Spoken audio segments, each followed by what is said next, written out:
하나님은 형사 취수 제도까지 이용해서 구속사를 이루어 가신다. 그게 하나님의 집념이다. 하나님의 구원 방법은 신비롭고 이해하기 힘든 역설적 성격을 가지고 있어요. 마태복음 1장에 메시아의 족보가 명확하게 기록되어 있죠. 이 족보상에 4명의 여인이 등장하는데 그 가운데 하나인 다말을 보겠습니다. 유다와 그의 며느리 다말 사이 이야기가 창세기 38장 이하에 소개되는데 메시아 족보 속에 스캔들을 가진 이방인 4명의 여인 중 첫 번째 이야기며 메시아 족보의 특수한 성격을 증언한다는 점 때문에 구속사적으로 볼 때 이 다말 이야기는 주목할 만한 가치가 있습니다. 성경 저자는 사라와 리브가처럼 이스라엘 축복의 주류로 지명도가 훨씬 높은 여인이나 끊어질 것 같았던 이스라엘 선민 역사를 일으켜 세운 라헬 또는 레아와 같은 영웅적 인물은 뒤로 미루고 매우 연약한 데다 업신여김까지 받았던 이방 여인들, 가나안 출신의 다말, 가나안 출신의 라합, 모압 출신의 룻, 헷 출신의 밧세바를 남성 중심의 메시아 족보 속 여성인물로 등장시켜 메시아의 선조라고 소개하고 있는데 이는 매우 특별한 의미를 가집니다. 많은 설교자들이 마태복음에 나오는 이 4여인에 대해 스캔들을 감추거나 반대로 칭찬을 아끼지 않으면서 자칫 위인전 스타일로 소개하는데 성경은 절대 그런 책이 아니죠. 성경은 오직 인간의 실수나 제도를 이용하면서까지 메시아의 족보를 완성해서 기어이 예수 그리스도를 이 땅에 보내 구속의 완성을 이루시려는 하나님의 집념, 하나님의 열심을 기록한 책입니다. 피비린내 나는 전쟁과 음모, 죄인인 인간의 이기심과 교만, 배신과 저항이라는 온갖 방해와 난관 속에서도 꿋꿋이 자신의 약속을 이루어 가시는 하나님의 열심을 구속의 은혜라 하고 그 은혜를 기록한 것이 구속사인 성경입니다.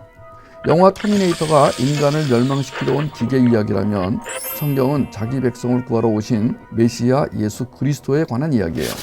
먼저 창세기 38장에 배경이 되고 있는 형사 취수 제도에 대해 살펴보겠습니다. 계대 결혼법 또는 취수혼이라고 불리우는 이것은 형이 후사 없이 죽은 뒤에 동생이 형수와 결혼하여 함께 사는 혼인 제도를 말합니다. 신명기 25장 5절에서 10절에 이것에 대한 말씀이 있는데 가족 간의 한 형제가 대를 이을 아들을 낳지 못하고 죽었을 경우 다른 형제가 죽은 형제의 아내를 취하여 아들을 낳아 그 가문과 기업을 잇게 하려는 규례를 말합니다. 형제들이 함께 거하는데 그들 중 한 명이 죽고 아이가 없거든 그 죽은 자의 아내는 밖에서 남에게 시집가지 말 것이요 그녀의 남편의 형제가 그녀에게로 들어가 그녀를 아내로 취해 남편의 형제에 된 의무를 그녀에게 행할 것이며 이로써 그녀가 낳는 맏아들이 죽은 그의 형제의 이름을 잊게 하여 그의 이름이 이스라엘에서 끊어지지 않게 할 것이니라. 신명기 25장 5절 6절에 기록되어 있습니다. 성경을 비판하는 사람 중에는 하나님이 이 제도를 수용하게 하신 것을 비판하기도 합니다. 첫째는 형사 취수혼이 근친상간이라는 생각 때문인데요. 그러나 성경은 형이 살아있을 때 형수를 아내로 취하는 걸 분명히 금하고 있습니다. 레위기 18장 16절에 너는 내 형제의 아내의 벌거벗음을 드러내지 말라. 그것은 내 형제의 벌거벗음이니라. 둘째로 이 제도가 중혼을 허용하는 게 아니냐는 비판이 있는데요. 물론 시동생이 결혼해서 가정을 이루고 있는데 사별한 형수를 보호한답시고 자기 아내로 취하면 아내가 2명 되기 때문에 문제가 됩니다. 형사 취소원에서 사별한 형수와 결혼할 수 있는 형제는 그래서 반드시 미혼이어야 했어요. 그리고 그가 사별한 형수와 결혼해서 아내로 삼으면 그는 더 이상 다른 아내를 취할 수가 없게 됩니다. 그러므로 중혼 문제는 발생하지 않는 거죠. 셋째, 이 제도가 여자의 자유를 제한하고 시댁에 계속 붙잡아 두려는 것이라는 비판이 있어요. 그러나 그 당시에는 오늘날과 달리 배우자와 사별한 여자가 독립하여 살아갈 수 있는 환경이 아니었습니다. 넷째로 이 제도 때문에 아직 미성숙한 시동생이 연상인 형수와 결혼하게 되면 미성년자에 대한 성적 학대나 착취가 아니냐는 우려가 있는데요. 형사 취소혼을 이행할 의무를 지닌 남자는 최소한 13살 이상이어야 한다고 못 박았습니다. 만약 당시 그의 나이가 이에 미치지 못한다면 형수는 그가 좀 더 성장하기까지 기다려야 했어요.